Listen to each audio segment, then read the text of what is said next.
Welcome back to the Magic of the Musicals. It's Alex Belfield talking to the big stars in the West End and around the world. And let me tell you, Dianne Pilkington's one of them. How are you? I'm really well, thank you very much. How are you? It's lovely to meet you, Lars, because I must have seen you 17,000 times in Wicked, and there you are, looking gorgeous and attractive and singing like a bird and looking blonde. What happened?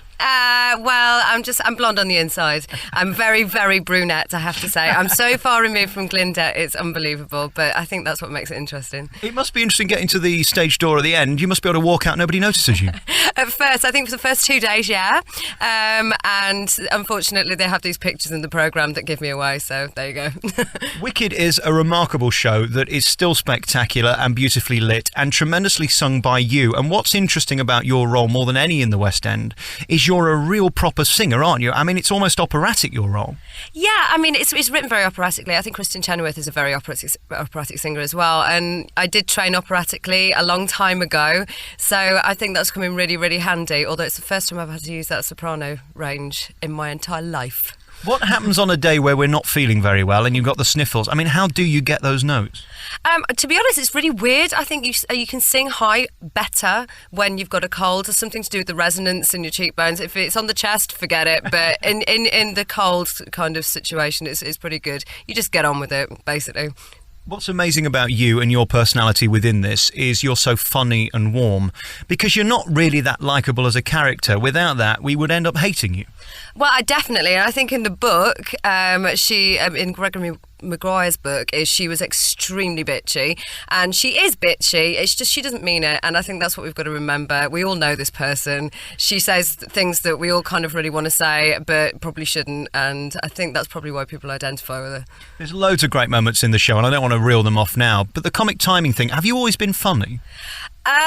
That's a really hard question. You know what? I've only started doing comedic roles in the last sort of 4 years. Most of the time before that, I did a lot of crying and carrying of suitcases and crying and things like that. So yeah, any part that involved leaving the stage crying or entering the stage crying was mine. And that's it's such a nice change to not do that. I think the first comedic role I did was in a workshop, and then I did Four Pavilions, which was supposed to be quite funny as well.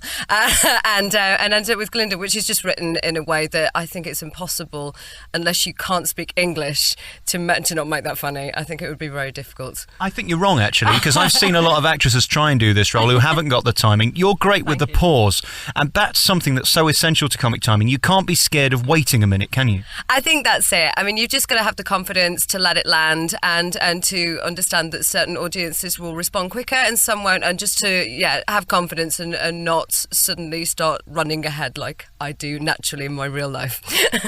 I was looking at you last night on stage and sat there in that huge theatre, and it's a massive theatre to fill, and you come on in this big huge frock with the hair and the makeup, and I was thinking, this is the best role in the West End and the worst role, because you've really got to get into a load of gear every night, haven't you? You do, but you know, I have this fantastic friend of mine called Teresa, who's my dresser. We've worked together so many times for the last 8 years, and she just basically takes all that pressure off me. In fact, the first time I went on, I just felt like I was being thrown on stage in a different outfit, and then I go, oh right, I'm in the pink one, I shall speak now in the pink outfit. So yeah, she's amazing, and it's incredible coming in with that kind of outfit on, and like you say, the hair and the makeup, because the best advice the American directors gave to me was, you don't need to work that hard. Actually, people know who you are the minute you come onto the stage, and you don't have to work too hard to set it up, so it's great. Even if you don't like singing, you'll enjoy the show, because it's huge, isn't it? Absolutely, and there's different kinds of singing in it. You know, I do the high kind of operatic thing, and then you've got some really diva belting coming from Elphaba, and like you say, it's funny, and there's some great sort of sets and effects and magic tricks and stuff like that. So something for everyone, and the actual script is really snappy and is just written so well that it's kind of so, and the characters are so identifiable with. I don't think you can't enjoy it. What I noticed last night about the PA system was they seemed to have turned up the drums in the right places. It was really moving, and I love that about it. The Broadway show seemed different. I think it's always going to be different. You know, it's different from night to night, and it can be different with different players, and sometimes the balance is different. I know that the sound guys do an amazing job in the Apollo Victoria because it's a really, really hard place to mic. And yeah, some drummers are louder than others. I think that's great then. If you're getting that, then that's really fantastic because it always gives it a bit of a kick. And sometimes they make me jump, which is really good. And the right moment, seriously, when the wizard head first comes on, sometimes they're crashing away. They actually do make me jump out of my skin. So it's helpful. All right, we're going to take a piece of music. Let's take Popular, because this is the song in the show where everybody falls in love with you, isn't it? I think it's the first time she actually, you can see that she really has a good heart, and she stops being self-centered in a really strange way and decides that she's going to help someone, and she really genuinely wants to help someone. What she doesn't realise is that she's being incredibly rude while she's doing it. So, it's basically making over someone who she thinks desperately needs that kind of help. And in Glinda's unfortunate manner, she manages to insult her on just about everything from her hair to her skin to her general popularity, which is what the song's about. Popular from the musical Wicked, which is on at the Victoria Theatre in the West End of London, performed beautifully by Dianne Pilkington, who is just a tremendous character and personality. And really, with this show, they had to travel far and wide to make it work, both in America and here. When the phone rings and they say, "Will you do it?" is there any greater compliment? Because, I mean, there's a lot of people after your gig, aren't there? It was amazing, to be honest. It was the most fantastic moment. I couldn't tell anyone either for ages and ages and ages. I had to keep it to myself because obviously there were negotiations and things like that, and the only person I was allowed to tell was my mum. So, but it was amazing because I think I went for maybe about 5 or 6 auditions, and after maybe the 4th, you start thinking this is never going to happen. And of course, you always see the people who are up for it as well, and they were such great people. The people I know, they're always the same faces, and you're like, oh great, okay, she sings high better than I do, and all that. And eventually, when I found out, I was so over the moon because it's just such an iconic part, and I'm so grateful to be playing it. Reading your CV, I mean, you've done a lot of great things and you've been lucky a lot, but you must have still been turned down. I can't imagine that feeling of rejection, and you're so hard, you West End people. I mean, only somebody's got to call in and tell me I'm rubbish and I burst into tears. I mean, you've got to have the skin of a rhinoceros, haven't you? I think you do. I mean, oh God, the first time I got turned down, probably the first 2 jobs that I got turned down, I absolutely bawled my eyes out and couldn't, the first one I couldn't leave the house for a day. And eventually you've just got to realise that it isn't actually you necessarily. I mean, it is you, but just because you're not right for one job doesn't mean to say you're not going to be right for the next. And like you say, I've been incredibly lucky, and I've also watched my friends who are really talented not getting as far as quickly and then suddenly doing really well. So it comes in fits and starts, and you've just got to be able to handle it.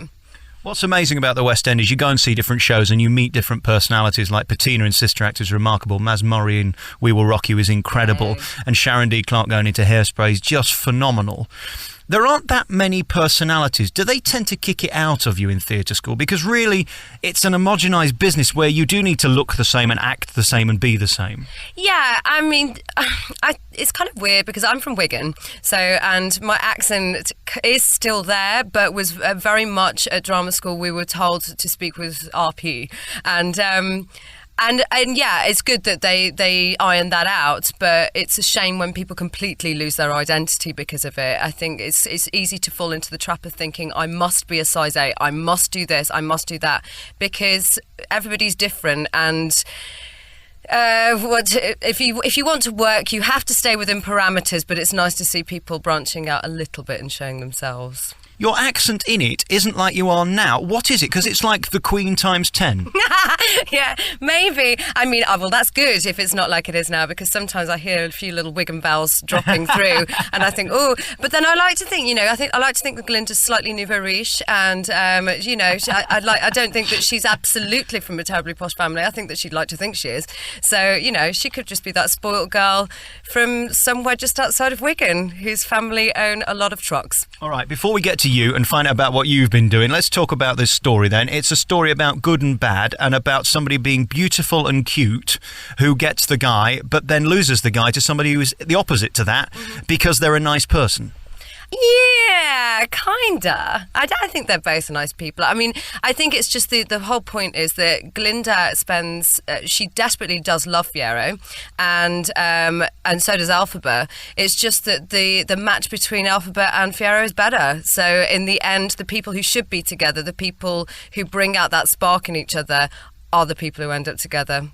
It's just that, unfortunately, the special mould that Glinda wants to fit for herself doesn't quite work. I get a bit depressed when I see this because he's really good looking and really tall and thin, and I'm clinically obese and ugly and ginger. I mean, there's no way I'd get a date with you, is there? Oh, I don't know. Glinda's single at the end of the show, isn't she? No. I was talking about you personally, Dianne. Oh, darling, I'm engaged. I'm getting married. So there's no chance then? Oh, I'm sorry, I don't think my fiancé would like it. So how did that happen then? How did you go to be engaged? Is he in theatre? He's got to be something showbiz. He was in theatre. He will hate me for saying this. He was in Starlight and Cats. He was a dancer and a very good one. But he's now in a rock and roll band called the Vinyl Stitches. So what's more appealing then for an attractive girl like you? Is it to be with a rock and roller or somebody from musical theatre? I'm finding it far more far nicer to be with somebody who isn't actually in musical theatre, because while he does understand the demands and the constraints of musical theatre, it's kind of weird if you go out with somebody who is actually doing exactly the same thing, because even though you're not of the same sex, there's still a competition there, and I don't know how that works, but it does. Unless you're up for La Cage aux Folles, I don't know how that works.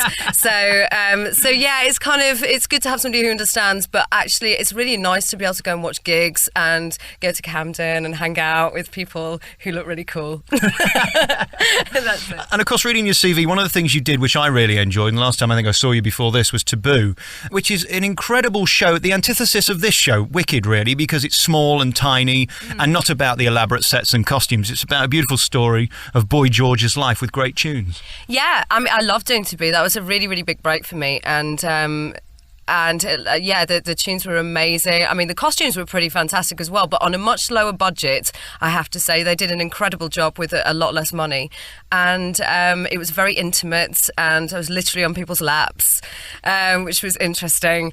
And it was really good for me. It got me over any last little vestiges of stage fright that I had, because there's no way you can actually go on stage with stage fright if you're actually eyeballing the person in the front row. So it was good. It was really good. I really enjoyed it. It was an interesting turning point for the West End, wasn't it, that show? Because it really went against the grain at a time when The Lion King had opened and everything was about big Disney numbers. This was the complete opposite. And again, as you say, it was a horrible, horrible venue. I mean, I think there was one dressing room for all of you. There was one for the girls and one for the boys. And in fact, the girls' dressing room, there were certain points when you couldn't enter or leave it because it literally was onto the stage. So if you missed your moment where you had to leave, then you would have to sneak around the side of the stage while the show was and try not to be conspicuous in sort of bright green lycra or something like that. So it was, yeah, and it was very different and very brave, and I was really proud of being part of it. You've also been in Cats and other things like that. What have you enjoyed the most? I think I've got to say, I think obviously doing Glinda has been my favourite. I mean, it's just the most complex part that I've played, and it's so much fun. And I really enjoyed doing Belle. That was just lovely. It's there's no way you can go on stage and come off in a bad mood when you're playing Belle in Beauty and the Beast. Cats was really, really brilliant, because I never thought I'd be in Cats. I'm not a dancer, and so I had to wait until I was old enough to play Grisabella. Otherwise, there was no way I would. And they still made me dance. It was just so humiliating. There was a sort of a square 2 meters or something around me in the opening scene where I was dancing as a cat incognito, because I think everyone was frightened that I might pirouette into them. Help me with Cats. Is it not the stupidest, most pointless musical in the world ever? I think that it was at its time. I think that it was extremely brave and extremely innovative, and I think that there's definitely a place for it. And for people who don't enjoy watching it, I can tell you now, the people on that stage are having the best fun with it. I mean, there's nothing more fun than crawling about pretending to be a cat. I can't tell you why, but it's hysterically funny. But it's not for us. That's the problem. You're having too much fun. I became fond of it. I became very fond of it, I have to say, and that's all I'm going to say about Cats. Well, I like you in the big posh frocks. That's all that matters, and looking like a big fairy, which is really what you do at the beginning and the end of this. It's just a chance to be a big girl, isn't it? It is, and I find myself more drawn towards pink now. And it's made me really girly, and I was not that girly before, so it's had an interesting effect on I even wanted to dye my hair blonde at one point, but I don't think that would work. I think it'd all fall out. It's been good, but one thing I won't be wearing on my wedding day is a ball gown, because I know exactly how difficult they are to walk in.